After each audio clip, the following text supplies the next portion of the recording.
नमस्कार, आप सभी का बहुत बहुत स्वागत है। आप देख रहे हैं भारत 24। मैं हूं आपके साथ पूर्णिमा मिश्रा। वक्त है दहाड़ का। एक देश, साल भर चुनाव। पूरी की पूरी मशीनरी को चुनावों में झोंक दिया जाता है। कभी इस राज्य में तो कभी उस राज्य में आचार संहिता लगी रहती है। सरकारों को काम करने में दिक्कत तो होती ही है, पैसों की भी खूब बर्बादी होती है और पब्लिक के लिए थकान अलग से। प्रधानमंत्री मोदी ने जब से देश की बागडोर संभाली है, तब से वन नेशन वन इलेक्शन को लागू करने के लिए उन्होंने हर मुमकिन कोशिश की और इस दिशा में आज बहुत बड़ा कदम उठा दिया गया है। कोविंद कमेटी की रिपोर्ट पर मोदी कैबिनेट की मोहर लग चुकी है। मतलब वन नेशन वन इलेक्शन का रास्ता अब लगभग साफ हो चुका है और बहुत जल्द देश में चुनाव की ये नई प्रणाली लागू हो सकती है। शीतकालीन सत्र में सरकार इसे सदन में पेश करने वाली है, लेकिन कांग्रेस और आम आदमी पार्टी समेत कई राजनीतिक दल इसे प्रैक्टिकल नहीं मानते।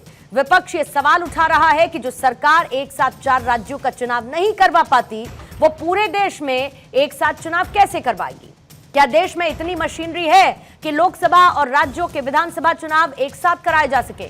कहने सुनने में अच्छा लगता है, पैसों की बर्बादी रुकेगी, करप्शन कम होगा, राजनीतिक स्थिरता आएगी, सिक्योरिटी फोर्सेस, पोलिंग पार्टीज को सहूलियत होगी, चुनाव आयोग के लिए आसानी होगी। लेकिन क्या one nation one election system को भारत जैसे देश में लागू कर पाना इतना आसान होगा? क्या इस व्यवस्था से क्षेत्रीय दलों के वजूद पर खतरा मंडराने लगेगा? क्या एक देश एक चुनाव विविधताओं से भरे इस देश में जमीन पर कभी उतर पाएगा? इन सवालों के इतर मोदी सरकार तेजी से कदम उठा रही है। कैबिनेट ने हरी झंडी दे दी। जल्द ही संसद में शीतकालीन सत्र के दौरान इसे रखा जाएगा। आज इसी पर हम करने वाले हैं चर्चा, लेकिन उससे पहले इसे लेकर किस तरीके से जुबानी जंग हो रही है आप सुनिए, फिर आपको प्रधानमंत्री मोदी और अमित शाह का इस पर क्या कहना था वो भी सुनवा देते हैं। हम तो उसको नहीं मानते, ये नहीं चलने वाला है डेमोक्रेसी में। ये डेमोक्रेसी को टिकाना है तो जब जब चाहिए तब इलेक्शन करना पड़ेगा। देखिए, बहुत जल्दी विपक्ष में भी उनके अंदर से आंतरिक दबाव बनने न लग जाए कहीं, क्योंकि देश में करीब 80% of the respondents who responded during the consultation process, 80% से ज़्यादा लोगों ने इसको बहुत पॉजिटिव सपोर्ट दिया है, खासकर यूथ ने। Youth is very much in favour of it. थोड़े दिन पहले 4 राज्यों के चुनाव होने थे। 4 राज्यों के चुनाव में इन्होंने सिर्फ 2 राज्यों का चुनाव किया। इन्होंने हरियाणा का और जम्मू एंड कश्मीर का चुनाव कराया, झारखंड और महाराष्ट्र को छोड़ दिया। अगर आप 4 राज्यों के चुनाव नहीं करा पा रहे हो, आप वन नेशन वन इलेक्शन कैसे कराओगे? देश के अंदर लगातार चुनाव होते रहते हैं।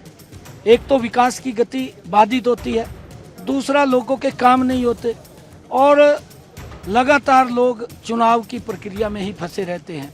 जो आदरणीय प्रधानमंत्री जी ने ये पिछले दिनों एक कमेटी बनाई थी, उस कमेटी की रिपोर्ट भी आई, आज कैबिनेट ने उसको मंजूरी दी है।